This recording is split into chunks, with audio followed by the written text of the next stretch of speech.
Nagdangat sa 5 million pesos ang balor sang shabu nga nakumpiskar sang kapulisan sa probinsya sang Iloilo humalin Hulyo 1 tubtob Hulyo 31 sini nga tuig. Sa kabugusan nga bulan sang Hulyo, 29 ka operasyon ang napatigayon sa diin 5,513,847 pesos and 52 centavos nga balor sang shabu ang nakumpiskar.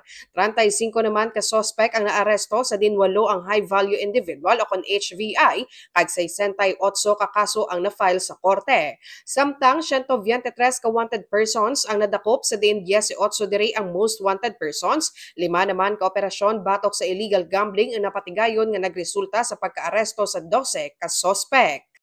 Ini si K5 Karen Badilla para sa Kampiyon nga Balita, Serbisyo Publiko kag Kalingawan sa Iloilo. K5 News FM.